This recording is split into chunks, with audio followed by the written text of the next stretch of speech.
Shivkranti TV news अन्याय, अत्याचार, बेकायदेशीर कृत्य करणाऱ्या विरुद्ध शोषित पीडित न्याय देणारा एकच आवाज। शिवक्रांती टीव्ही दिनबंधू न्यूज संपादक सत्यशोधक शंकरराव लिंगे 73 87 37 78 सावता महाराज यांच्या चंदनहुटी कार्यक्रमास पालकमंत्री जयकुमार गोरे साहेब, ओबीसी विकास मंत्री अतुलजी सावे साहेब, अखिल भारतीय माळी महासंघ राष्ट्रीय अध्यक्ष सत्यशोधक शंकरराव लिंगे अरणला उपस्थित। संत शिरोमणी सावता महाराज संजीवन समाधी तीर्थक्षेत्र अरण, तालुका माढा, जिल्हा सोलापूर या ठिकाणी सावता महाराज यांची चंदनओटीचा कार्यक्रम। या कार्यक्रमाला राज्याचे ग्रामविकास मंत्री माननीय नामदार जयकुमारजी गोरे साहेब, राज्याचे ओबीसी बहुजन विकास मंत्री, अपारंपरिक ऊर्जा मंत्री माननीय अतुलजी सावे साहेब इत्यादी मान्यवर अरण तीर्थक्षेत्राला भेट देऊन सावता महाराजांच्या समाधीचे दर्शन घेऊन संत शिरोमणी सावता महाराज संजीवन समाधी तीर्थक्षेत्र अरण विकासाबाबत बोलत होते। चंदनओटी कार्यक्रमास अखिल भारतीय माळी महासंघ राष्ट्रीय अध्यक्ष सत्यशोधक शंकरराव लिंगे, सासवड माळी शुगर डायरेक्टर रंजन भाऊ गिरमे, अखिल भारतीय समता परिषद माजी जिल्हाध्यक्ष हरिभाऊ गावंधरे, सोलापूर जिल्हा उपाध्यक्ष बापूसाहेब भंडारे, माननीय राजाभाऊ भंडारे, शेज बाबुळगाव, माजी सरपंच आमदार अभिजित पाटील, रणजित बबन शिंदे, शिवाजीराजे कांबळे, भारत आबा शिंदे, संत शिरोमणी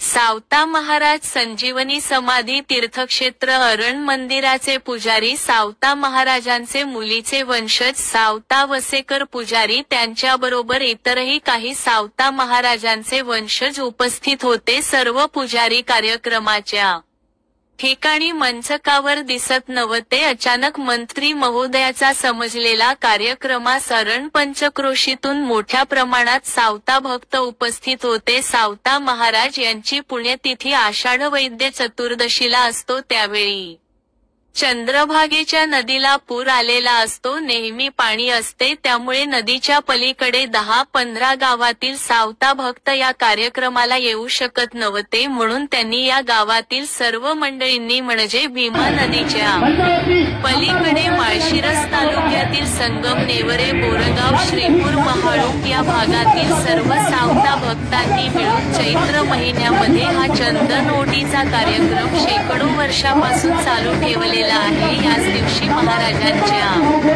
समाधीला चंदनाचे लाकूड घासून त्याचा लेप सर्व समाधीला लावला जातो आणि उष्णतेपासून रक्षण होण्यासाठी या चंदनओटीचा कार्यक्रम करून महापूजा केली जाते। भजन कीर्तन आरती होते, महाप्रसादाचा कार्यक्रम होतो। असा हा पारंपरिक कार्यक्रम शेकडो वर्षापासून चालू आहे। सावता महाराज यांच्या संजीवन समाधी संवर्ग तीर्थक्षेत्राचा दर्जा द्यावा म्हणून सत्यशोधक शंकरराव लिंगे यांनी गेल्या 30 वर्षापासून या ठिकाणी अनेक आंदोलन केली, निवेदन दिले। 8 सामुदायिक विवाह या ठिकाणी, अखिल भारतीय माळी महासंघाच्या अनेक मीटिंग, वार्षिक अधिवेशन, मेळावे, वधूवर मेळावे, शिबिर अशा प्रकारचे अनेक कार्यक्रम राबवून सावता महाराज तीर्थक्षेत्राचे महत्त्व गेल्या 30 ते 35 वर्षापासून वाढवण्याचा कार्यक्रम महाराजांच्या 700व्या पुण्यतिथीपासून म्हणजेच 1995 पासून या ठिकाणी 700 पुण्यतिथीला 700 दिवे सावता नावाच्या व्यक्तीच्या हस्ते लावून सोलापूर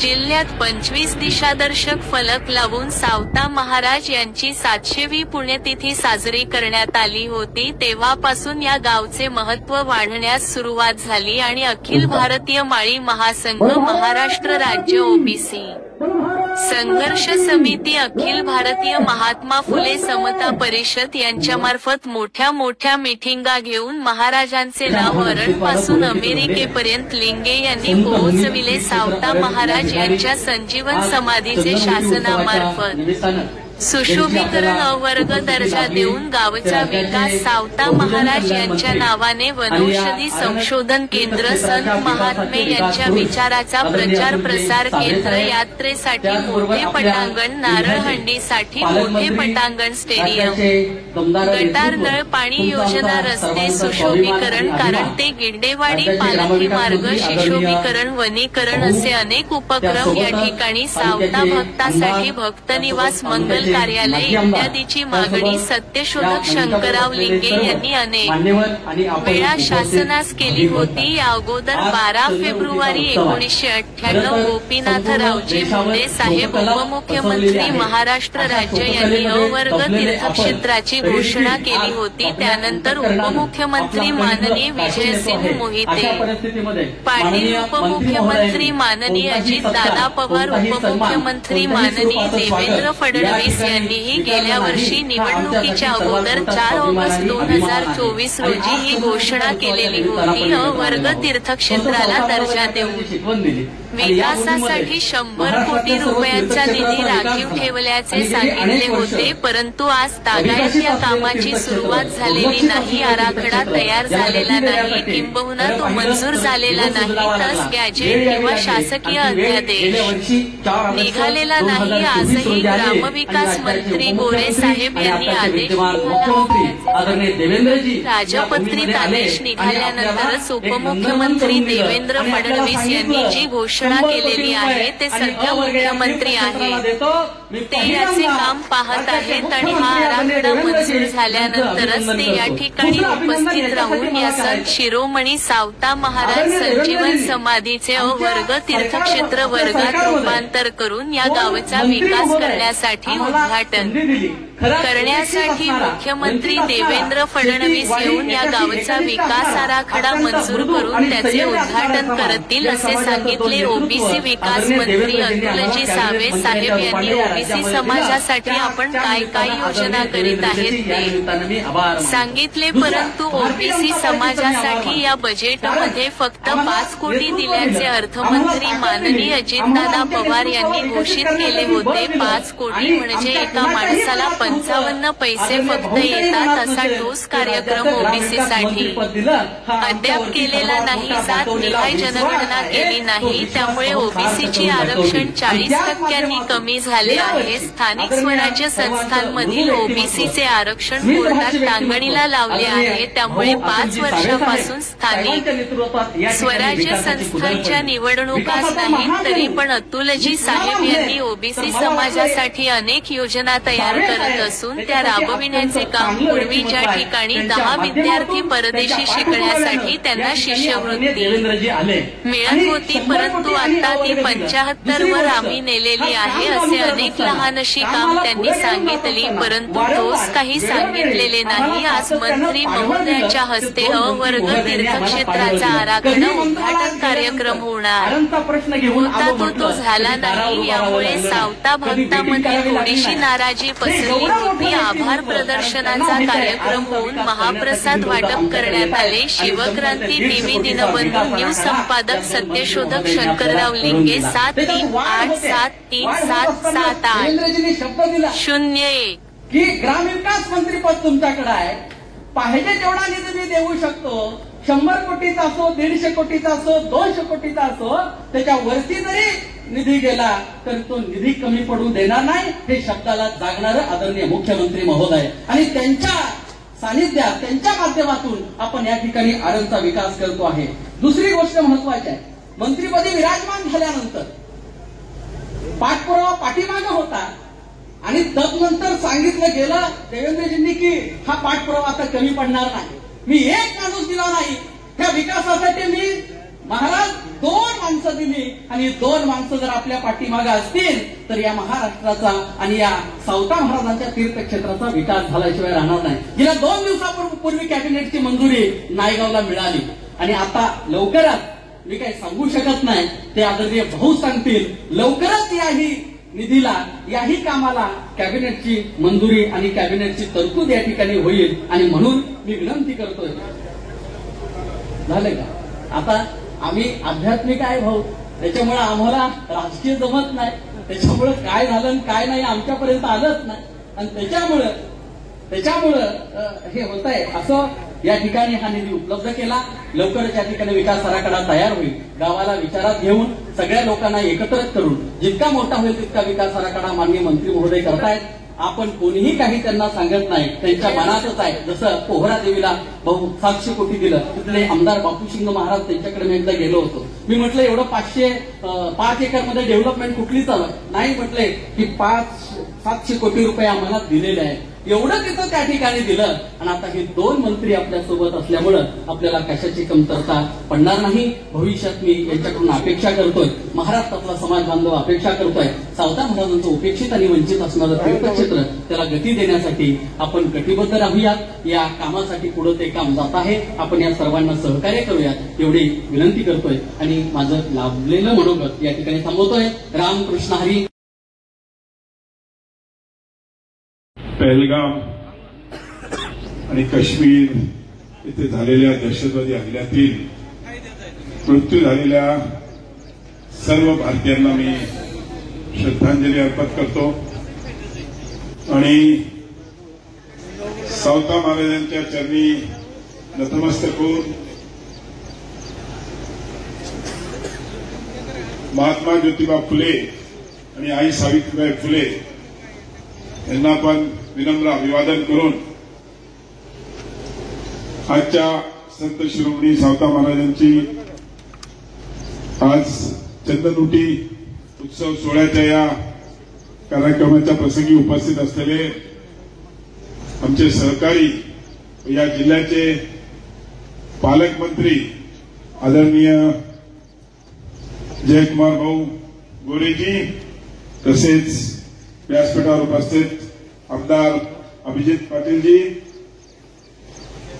रंजन भाऊ गिरमेजी, रणजित सिंह शिंदेजी, प्रभाकर बाळीजी, रमेश भास्करजी, भारत शिंदेजी, शिवाजी कांबळेजी, योगेश पाटीलजी, माझे सहकारी आणि आता भिडेवाड्याच्या विकासासाठी ज्यांना आमच्या सरकारमध्ये अध्यक्ष केले असे माझे मित्र दिनेश गिरमेजी, उपस्थित माझे मित्र सतीश शिंदेजी, प्रसाद ढोकेजी, तसंच सावता महाराज वसेकरजी, प्रभू महाराज ज्यांनी आत्ताच प्रास्ताविकमध्ये सगळे विषय मांडले, लोखंडे महाराज आणि उपस्थित सर्वच समाज बांधव, गावकरी, सर्व संत महंत आणि पत्रकार बंधूंनो आणि माझ्या गावकरी बंधू भगिनींनो, आज अतिशय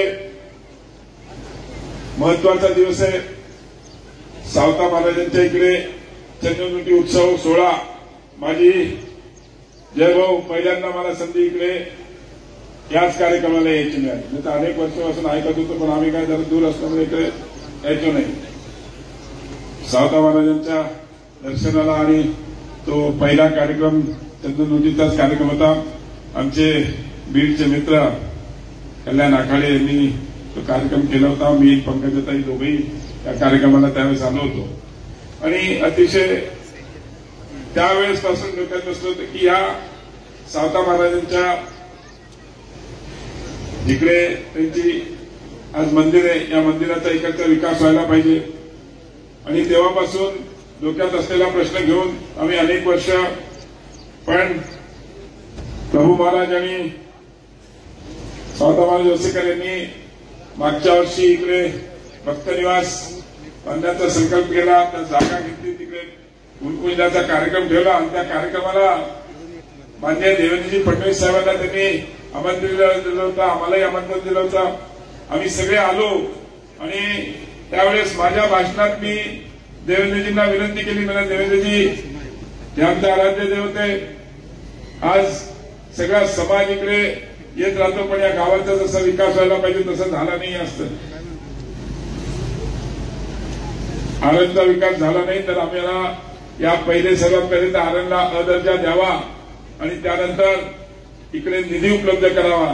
तर त्यांच्या समारोपाच्या भाषणात त्यांनी जाहीर केलं आणि आता की मी 100 कोटी याला देतो, अदर्जाचा या गावाला, या आरणला अदर्जा जाहीर केलं त्यांनी.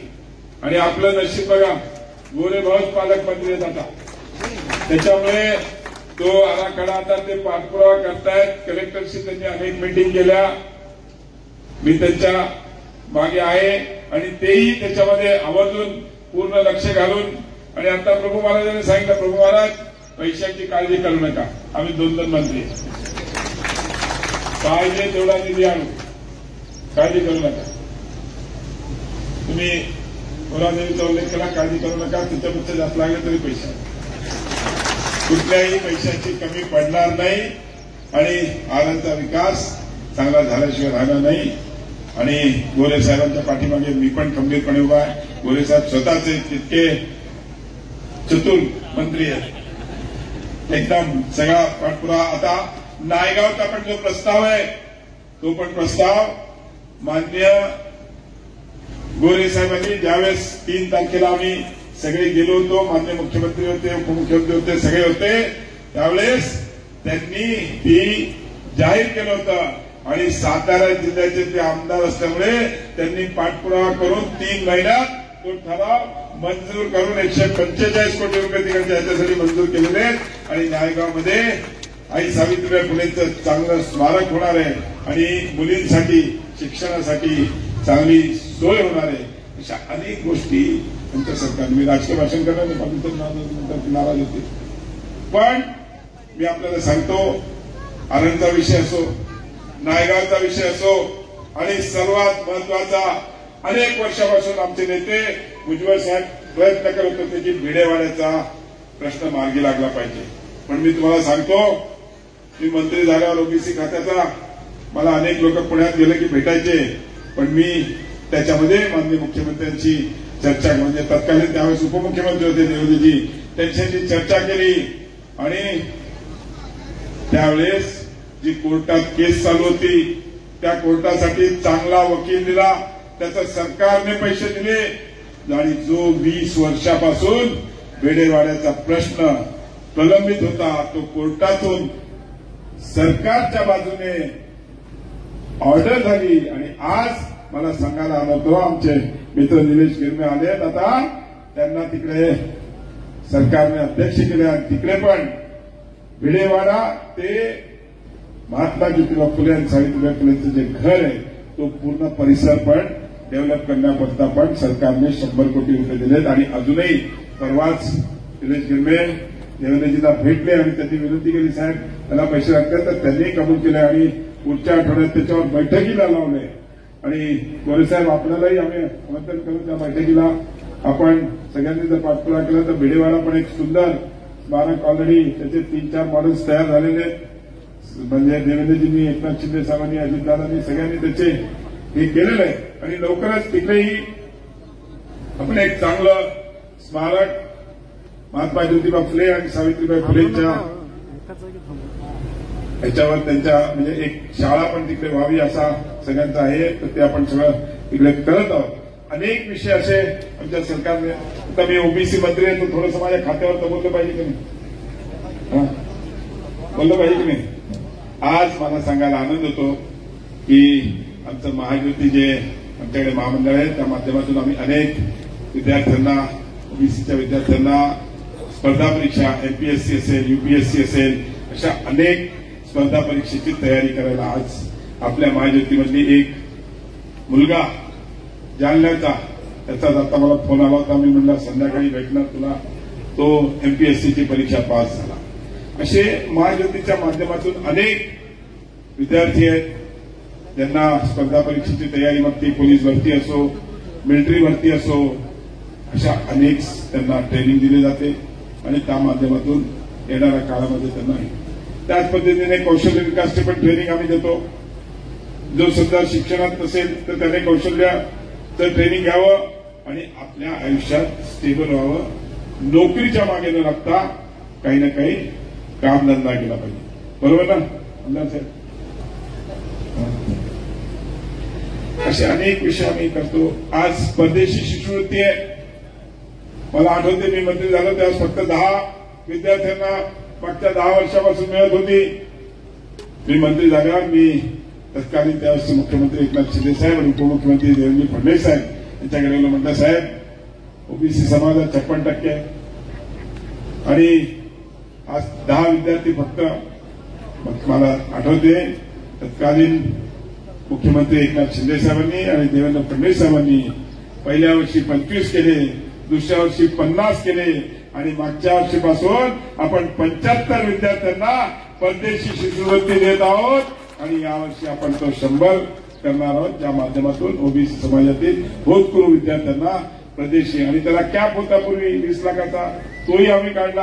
आता आम्ही 40 लाखापर्यंत परदेशी शिष्यवृत्ती वर्षाला 40 लाख रुपयाच्या हिशोबाने आज 3 वर्षापर्यंतची शिष्यवृत्ती आम्ही सगळ्या विद्यार्थ्यांना देतो. सांगायचा उद्देश एकच आहे की ओबीसी समाजातील मुलं शिकली पाहिजेत, चांगले होतकरू विद्यार्थी आहेत, त्यांना संधी मिळत नाही, त्यांना संधी मिळाली पाहिजे, असे अनेक निर्णय आम्ही घेतले. पायलट ट्रेनिंगचा आमचा एक होता, आम्ही 20 विद्यार्थ्यांना 10 मुलं 10 मुली नागपूरमध्ये केला होता. थोडीशी अडचण आली पण तोही आता आम्ही सोडवलाय. 1 वर्ष लेट झाला पण या 1 वर्षात त्यांचं फ्लाइंग टाइम कंप्लीट करून 20 विद्यार्थी हे कमर्शियल पायलट होणार आहेत ओबीसी समाजाचे आणि त्यांना पुढच्या काळामध्ये कमर्शियल पायलट होऊन असे अनेक निर्णय आम्ही घेतलेले आहेत आमच्या डिपार्टमेंटच्या मध्ये. आता माझ्याकडे सोलार डिपार्टमेंट पण आलेलं आहे, जरा मोठे आहे ते आणि मोदीजी मॉनिटर करतात, दर महिन्याला बैठक घेतात, आम्ही उत्तर देताना आमचं जरा कारण की करेक्ट उत्तर द्यावं लागते, त्यांच्याकडे सगळा डाटा असतो. सगळ्या शेतकऱ्यांना आपल्याला माहिती आहे कुसुमच्या माध्यमातून आम्ही सगळ्यांना फॉर्म देतोय. जरा शॉर्टेज होता पण आता कालच देवेंद्रजींनी बैठक घेतली, काल परवा 2 दिवसापूर्वी, आणि त्या बैठकीमध्ये जे पूर्वी म्हणजे 2.5 लाख फॉर्म दिले होते, पुढच्या वर्षभरात अजून 2.5 लाख फॉर्म द्यायचे म्हणजे 5 लाख फॉर्म द्यायचे त्या वर्षभरात कबूल केले. त्या माध्यमातून सगळ्या शेतकऱ्यांना कुसुमच्या माध्यमातून 7.5 HP सोलार आणि पंप द्यायचा आपण निर्णय घेतलेला आहे. तसंच सोलार पार्क पण आपण सगळीकडे करतोय. काही लोक जर त्याच्यात इच्छुक असतील 1 मेगावॅट 2 मेगावॅट 5 मेगावॅट 10 मेगावॅट तर मी तुम्हाला सांगतो ज्यांचे जे श्रीमंत शेतकरी आहेत थोडंसं त्यांनी याच्यामध्ये इन्व्हेस्टमेंट केली पाहिजे, कारण की ही इन्व्हेस्टमेंट तुम्ही जी काय कराल ही 5 ते 6 वर्षात तुमची रिपेमेंट होऊन जाते. बँकेचं लोन जरी घेतलं तरी परवडते. ते जर तुम्ही केलात हा 30 वर्षाचा सरकारबरोबर अग्रीमेंट असतो. तुम्ही 5 ते 6 वर्षात जे पैसे लावलेले ते तुमच्या लाईट बिलमधून कमी होऊन जातात आणि नंतरचे 25 वर्ष आपल्याला एक रिटायरमेंट प्लॅन असतो ना LICचा, तो कसा असतो दर महिन्याला पैसे येतात, तसे पुढचे 25 वर्ष तुम्हाला या डिपार्टमेंटच्या माध्यमातून तुम्हाला इन्कम राहणार आहे. या सगळ्या गोष्टी करत असताना माझी एवढीच विनंती आहे की अनेक योजना सरकार करते, सरकारमध्ये याबाबत सांगतील त्यांच्या त्यातला, आणि आमचा प्रयत्न असा आहे की सामान्य शेतकरी सामान्य माणूस हा सक्षम झाला पाहिजे.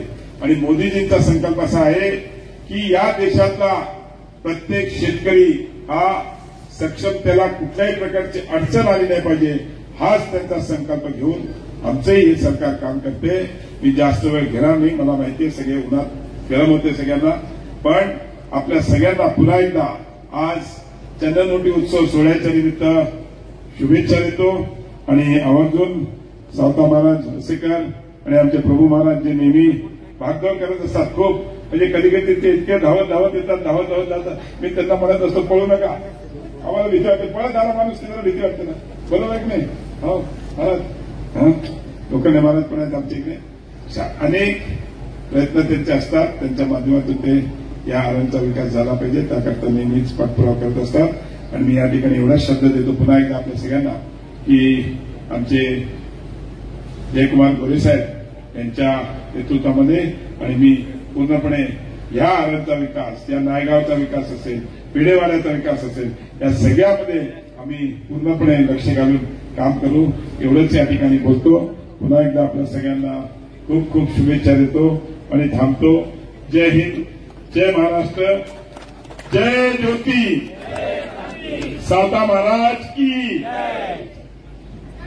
संत शिरोमणी सावता महाराजांच्या समाधी स्थळावर चंदनउटी सोहळ्याच्या निमित्तानं उपस्थित आहोत.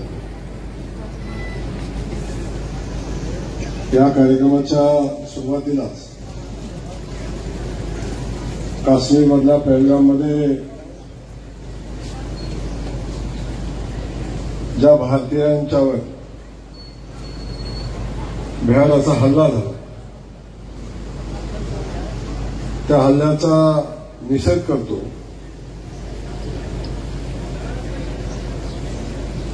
आणि ज्यांनी त्या हल्ल्यामध्ये प्राण गमावला त्या सगळ्यांच्या चिरात्म्यात शांती लाभो अशा पद्धतीची प्रार्थना मी सावता महाराजांच्या चरणी करतो. पण खऱ्या अर्थानं त्यांच्या मृत्यात्म्यात शांती लाभेल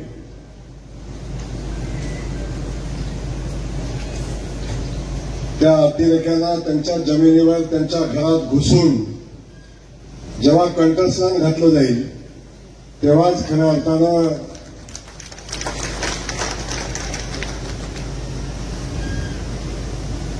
त्यांच्या आत्म्यात शांती मिळेल. त्या पाकव्याप्त काश्मीरमधल्या किंवा पाकिस्तानमधल्या त्या पाकिस्तानाने केलेलं कृत्य आहे त्याला उत्तर नक्की मिळेल आणि असं मिळेल की जे त्यांनी कधी विचारही केला नाही अशा पद्धतीचं उत्तर मिळेल. आणि त्यासाठी आमच्या सगळ्यांचे भारताचे पंतप्रधान आदरणीय मोदीजी या संदर्भात सगळ्या भारतवासियांशी बोललेलं आहे. हा सोहळा वास्तविक पाहता एका बाजूला एक दुर्घटना घडलेली आहे. अख्खा भारत दुःखामध्ये आहे आणि दुसऱ्या बाजूला हा चंदनउटी सोहळा या ठिकाणी होतोय. या सोहळ्याच्या निमित्तानं या ठिकाणी आपल्या सगळ्यांसोबत उपस्थित असलेले महाराष्ट्र राज्याचे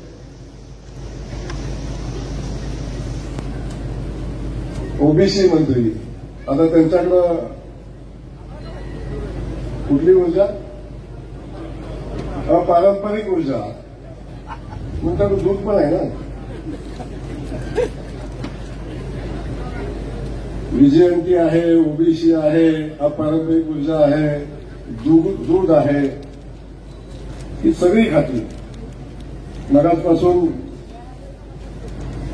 आपण सगळेजण बघता की सर्वसामान्यामध्ये मिसळणारा, सामान्य माणसासाठी काम करणारा साधा माणूस दिसतो. तेवढा साधा नाही पण सामान्यांसाठी साधा आहे.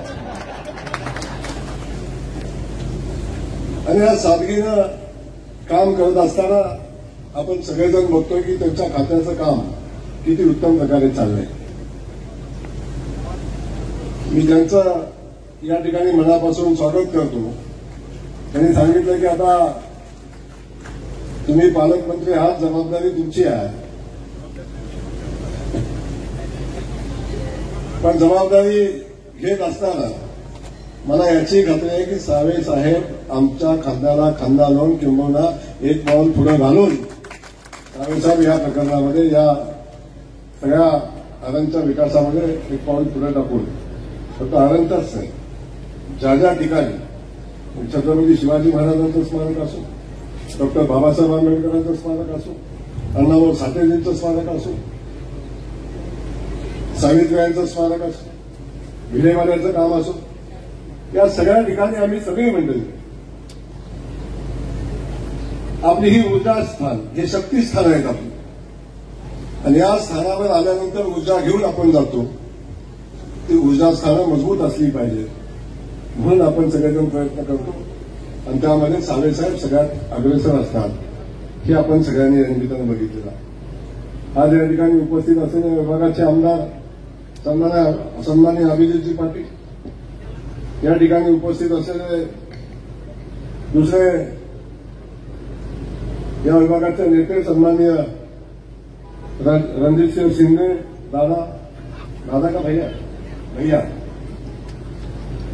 भारतराव शिंदे, शिवाजीराव कांबळे, रंजनभाऊ गिरणे, रमेशजी भावस्कर, प्रभू महाराज, सावता महाराज, राजकुमार हिवरकर, संतोष रामचे पाटील साहेब मी खाली बसलेले आणि साखरचंद महाराज, पोपटराव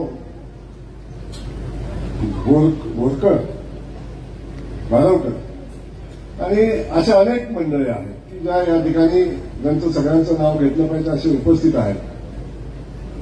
आपल्या सगळ्यांचं मी मनापासून स्वागत करतो. आमच्या माता भगिनी या ठिकाणी उपस्थित आहेत, तर सगळ्या आमच्या लाडक्या बहिणींचं या ठिकाणी स्वागत करतो. आपल्या सगळ्यांचं स्वागत करत असताना वास्तविक पाहता हा सोहळा माननीय मुख्यमंत्री देवेंद्र फडणवीस साहेबांच्या हस्ते व्हावा अशी सगळी सावता भक्तांची सगळ्यांची इच्छा होती. जवळजवळ राज्यातले प्रमुख 200 मंडळी मुंबईला आले. सावे साहेबांच्या पाठी, माझ्या पाठी, मुख्यमंत्र्यांच्या पाठी. मुख्यमंत्री महोदयांनी पण येण्यासाठी वेळ दिला होता.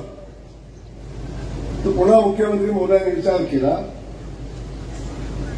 की मी मागच्या सोहळ्याला गेलो, ऑगस्टमध्ये आलो होतो आणि त्यावेळी सावता बाबांच्या या समाधी स्थळाला अवर्ग दर्जा देण्यासंदर्भातली घोषणा केलेली आहे. 100 कोटी रुपयाचं स्मारक या ठिकाणी करणार म्हणून घोषणा केलेली आहे आणि त्याच्या सगळ्या मान्यता अंतिम टप्प्यात आहे.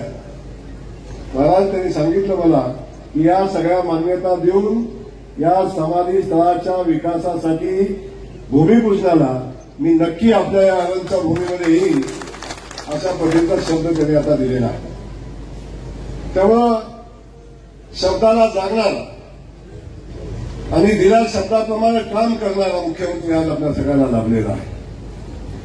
आपण सगळेजण बघतो. छत्रपती शिवाजी महाराजांचा विचार असेल, डॉक्टर बाबासाहेब आंबेडकरांचा विचार असेल, महात्मा फुलेजींचा विचार असेल, सावित्रीबाईंचा विचार असेल, अण्णाभाऊ साठेंचा विचार असेल, या सगळ्याच्या विचाराला पुढे घेऊन जाण्याचं काम करणारा नेता आज महाराष्ट्राला मुख्यमंत्री म्हणून लाभला आहे. साहेब आपण सगळ्यांनी बघितलं, मध्येच परवा दिवशी महात्मा फुलेजींच्या नावावर एक चित्रपट आला. त्यावेळी काही लोकांनी नेहमीप्रमाणे भोंगा वाजवला की आता काय करणार, आता काय करणार, त्यांना मला उत्तर द्यायचं आहे. अरे बाबा, हेच सावता बाबा आहे. 700 वर्ष, किती वर्ष झाली? 730 वर्ष झाली.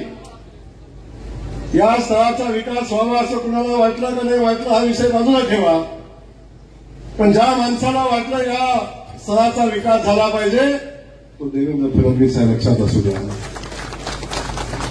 अरे भिडेवाल्याच्या नावावर अनेकांनी राजकारण केलं.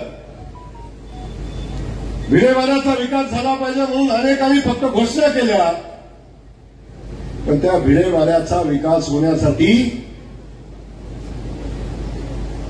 महाराष्ट्राचे मुख्यमंत्री म्हणून आदरणीय देवेंद्र फडणवीस साहेबांनाच यायला लागलं आणि तोच माणूस आज त्या भिडेवाल्याचा विकास करताना आपण सगळं. सावित्रीबाईंचं फुलेंचं स्मारक असेल नायगावचं, अरे पिढ्यानपिढ्या मुख्यमंत्री आले, प्रत्येक जयंतीला मुख्यमंत्री आले. सगळ्यांनी सांगितलं अरे 5-6 गुंठ्याच्या वरची जागा तिथं नाही मिळाली. त्या सावित्रीबाईंच्या जन्मगावाचा विकास करण्याचा निर्णय, त्या सावित्रीबाईंचं नाव घेऊन त्यांच्यावर टीका करण्यात येणार, त्या सावित्रीबाईंचं जन्मस्थळ विकसित करण्यासाठी 10 एकर जागा विकत घेऊन 145 कोटी रुपयाचं स्मारक उभा करण्यासाठी निधी देणारा हेच ते देवेंद्र फडणवीस आहेत, हे लक्षात असू द्या. करगुणच्या विकासाचा विषय असेल, जिथं महात्मा फुलेंचं मूळ गाव ते करगुण आहे. त्या करगुणच्या ठिकाणी अनेक पालकमंत्री गेले, अनेक मुख्यमंत्री गेले, पण त्या भागाचा, त्या क्षेत्राचा, त्या मूळ गावचा विकास व्हावा असं कधी कुणाला वाटलं नाही. आणि ज्याला विकास व्हावा असं वाटलं तेच ते आदरणीय देवेंद्र फडणवीस साहेब आहेत. आता करगुणच्या विकासाचं काम चालू झालं. तर मला आपल्याला एवढंच सांगायचं की अशा पद्धतीनं समाजामध्ये द्वेष पसरवून त्या माणसाचं मोठेपण कधी कमी होणार नाही. सगळ्या समाजाला छत्रपती शिवाजी महाराजांचं स्मारक असेल, डॉक्टर बाबासाहेब आंबेडकरांचं हिंदू वीरमधलं स्मारक असेल किंवा लंडनमधलं घर असेल, अण्णाभाऊ साठेंचं भव्य स्मारक उभारणारा कोण असेल तर ते आदरणीय देवेंद्र फडणवीस साहेब. बंजारा समाजाला न्याय देऊन आपण सगळ्यांनी बघितलं एवढं मोठं 700 कोटी रुपयाचं विकास काम तिथं उभं राहिलं, ते पुन्हा उभं राहिलं, आदरणीय देवेंद्र फडणवीस साहेबांच्यामुळे राहिलं. मी आपल्याला या ठिकाणी नम्रपणे सांगेन, या सगळ्या शक्तीस्थळांना ऊर्जा देण्याचं, त्याला विकसित करण्याचं काम कुणी केलं असेल तर ते महाराष्ट्राचे मुख्यमंत्री आदरणीय देवेंद्र फडणवीस साहेबांनी केलं. अशी कुणी पिपाण्या किती वाजल्या तर त्या पिपाणीवर आता कोणी विश्वास ठेवणार नाही. त्यामुळं आपल्याला या निमित्तानं मला एवढंच सांगायचं, बाबांनो आपण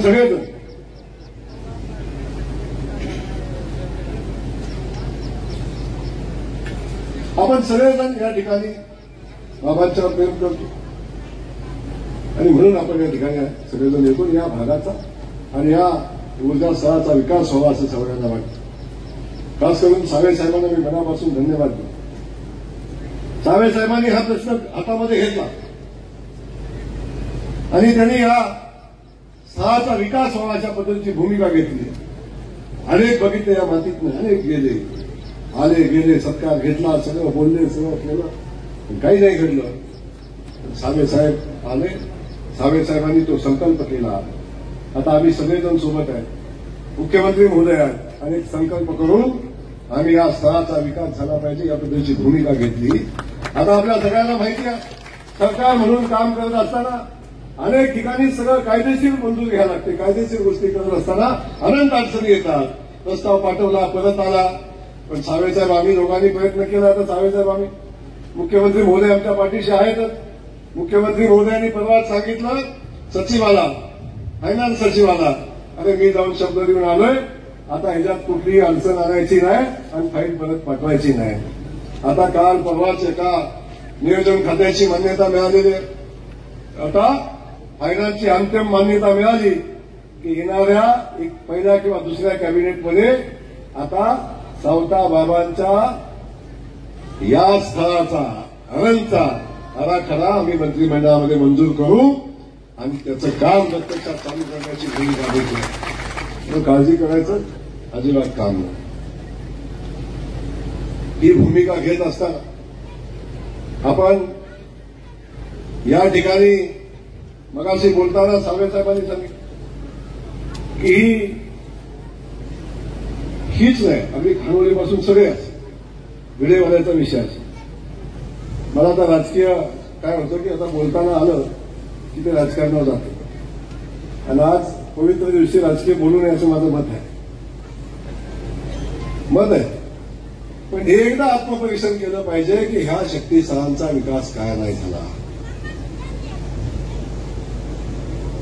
कधीतरी अंतरात्म्याला अंतर्मनाला विचार केला पाहिजे आणि कधीतरी अंतरात्म्याचा आवाज जागा झाला पाहिजे. का नाही घडलं आजपर्यंत हे? का घडतंय देवेंद्र फडणवीस साहेब असताना? त्या सगळ्याचा विचार आपण सगळ्यांनी केला पाहिजे. अधिकचं काही मी या ठिकाणी बोलणार नाही. मी या ठिकाणी एवढंच सांगेन, या भागाचा पालकमंत्री म्हणून मी काम करतो. आनंदच्या संदर्भातल्या अनेक बैठका साहेब झालेल्या आहेत. इथं अनंत अडचणी आहेत, जागेपासून सगळे विषय आहेत. माझी इथल्या सगळ्या लोकप्रतिनिधींना माझी विनंती आहे, बाबांनो आता सगळं राजकारण बाजूला ठेवून या ऊर्जा स्थळाचा विकास करण्यासाठी आपण सगळे मिळून एकत्र येऊया. इथं ज्या ज्या अडचणी आहेत सगळ्या अडचणीला आपण मार्ग काढूया आणि सगळ्या अडचणींचा मार्ग काढून आपण या सावता बाबांच्या या तीर्थक्षेत्राचा आपण विकास करूया. हे या निमित्तानं मी आपल्याला सांगणार आहे. त्याच्या आराखड्या संदर्भातल्या बैठका झाल्या. आराखडा आपण सर्वोत्तम बनवू. सावित्रीबाईंचा नायगावचा आराखडा आम्ही सगळ्यात उत्तम बनवला आणि थोडीशी सुरुवात आहे ना. आम्ही काय होतं की थोडं कायदेशीर सुरुवात केली. कुठं आम्ही खाल्लं जाताना कुठं होलच ठेवलं नाही. त्यामुळे माघारी पाठवायचा विषय आला नाही. 3 महिन्यात आपण सगळा कार्यक्रम लावून टाकला. आता इथे आता हातात घेतलं, अजिबात काळजी करू नका. आता माघारी येऊन देणार नाही फाईल. आता फाईल माघारी येऊन देणार नाही. तेव्हा आता ह्या सगळ्या गोष्टी आपण मजबूतीनं पुढे घेऊन चाललो. करगुणमध्ये हे आमच्या महात्मा फुलेंचं मूळ गाव. महात्मा फुले मूळचे गोरे आणि माझंही मूळ गाव करगुण. आम्ही पण गोरे. राजकारण नाही करत आम्ही. ती सांगायची कधी गरज नाही लागली आम्हाला. सांगायची कधी आवश्यकता भासणार नाही, कारण आम्ही ते जीवन जगतो. सांगायची आवश्यकता भासते कुणाला? ज्यांना काहीतरी मिळवायचं असतं त्यांना. माझी या निमित्तानं एवढंच सांगणं आहे, त्या तुर्गुंचा सुद्धा विकासाचं काम आपण हातात घेतले, त्याचा विकास आराखडा आता तयार झालाय, ते आपण करतो. या सगळ्या गोष्टी असतील. आता इथं म्हणणार फक्त पालकमंत्री फक्त हेच बोलतोय. अरे बसवेश्वर महाराजांचा समाधी स्थळाचा विकास करण्याचा संकल्प पण आम्ही केलाय आणि ते पण मंगळवेढ्यामध्ये तो आराखडा आम्ही तयार करतोय, जागा उपलब्ध करून देतोय, सगळं करतोय. नामदेव महाराजांचा असेल, पंढरपूरचा विठ्ठलच्या नगरीचा विकास आराखडा सन्माननीय मुख्यमंत्री महोदयांनी मंजूर केलाय. त्याला सुद्धा प्रचंड ताकदीनं मुख्यमंत्री महोदय कामाला लागलेले आहेत. तर तो चोखा मेळा असेल, त्या समाधी स्थळाचा विकास करण्याचा संकल्प आम्ही केला आहे. फक्त एवढ्या पुरताच मर्यादित नाही विषय, इथं आलो म्हणून इथला थांबतोय. पण या सगळ्या क्षेत्रांचा विकास झाला पाहिजे ही भूमिका घेऊन आपण काम करतोय. मला आपल्याला या निमित्तानं एवढंच सांगायचं आहे की आपल्या सगळ्यांनी कधीतरी या गोष्टीचा विचार आपण सगळ्यांनी मनामध्ये ठेवला पाहिजे आणि आपण कुठल्या वाटेनं जायचं हेही ठरवलं पाहिजे. राजकारणाचं स्टेज नसलं तरी आज तुम्ही ठोकून सांगताय 2 मंत्री बसले तिथं. आणि कुठल्या तरी विचारालाच आम्हाला मुख्यमंत्री केले, लक्षात असू द्या. कुठल्या तरी विचारालाच आम्हाला मंत्री केलंय, पण तो भारतीय जनता पक्षाचा विचार आहे. त्यांनी आम्हाला मंत्री केलं, आपल्या सगळ्यांची सेवा करायची संधी दिली. देवेंद्र फडणवीस सारखा मुख्यमंत्री महाराष्ट्राला लाभला आणि आमच्यासारख्या सामान्य कुटुंबातल्या कुठलं पोरगावी जयकुमार गोरे पुढे राहिले कोण आहे? माझा काय दाल भैयासारखा कारखाना आहे का? त्या भैयासारख्या 3 कारखाना आहे दालासारखं काय आपलं आहे? मागं बघितलं तर आपलं पुरी फाटल्या काही नाही. एका शेतकऱ्याचं पोरग, एका रेशनिंग दुकानदाराचं पोरग उठलं आणि कामाला लागलं, जनसेवेला लागलं, 4 वेळा आमदार झालं, आता मंत्री झाले. कोण नाही दिलं? अरे हरवायला एवढ्या स्पर्धा तुम्हाला माहिती आहे. जयकुमार गोरेला हरवायला एवढं स्पीड ब्रेकर. पण या सगळ्या स्पीड ब्रेकराच्या छताला उभा राहून जयकुमार गोरे उभा राहिला आणि लोकांची सेवा करतोय. आणि देवेंद्र फडणवीस साहेबांचा आशीर्वाद आज माझ्या पाठीशी आहे. भारतीय जनता पक्ष ताकदीने माझ्या पाठीशी उभा आहे. माय माऊली माझ्या पाठीशी ताकदीने उभ्या आहे. म्हणून आपल्याला सांगतो की शेवटी आम्ही म्हणलं किती राजकारण करायचं नाही तरी शेवटी राजकारण केल्याशिवाय आम्ही इथं उभं राहू शकत नाही आणि आम्ही इथं उभं राहिल्याशिवाय इथं विकास करू शकत नाही. हे सगळं एकमेकाशी रिलेटेड आहे, संलग्न आहे. त्यामुळे या सगळ्या गोष्टी आपल्या सगळ्यांना मनापासून मला सांगायचं. सगळ्या बांधवांना माझी विनंती आहे, आपण सगळे मिळून या भागाचा विकास करू, या शक्ती स्थळांचा, या ऊर्जा स्थळांचा विकास करू आणि जी लोक या विकासाच्या कामात आपल्यासोबत आहेत त्या लोकांच्या सोबत आपल्या आशीर्वाद असले पाहिजे. ती भूमिका आपल्याला कायमची ठेवायला लागेल ही या निमित्ताने मी आपल्याला सगळ्यांना सांगेन. रावसाहेब, आपण खूप चांगलं काम करताय. ओबीसी खात्याचे मंत्री म्हणून काम करताय. आमदार म्हणून मी सिनियर आहे, मंत्री म्हणून तुम्ही सिनियर आहे. पण माझ्या आधी 2.5 वर्ष मंत्री झाले. त्यामुळं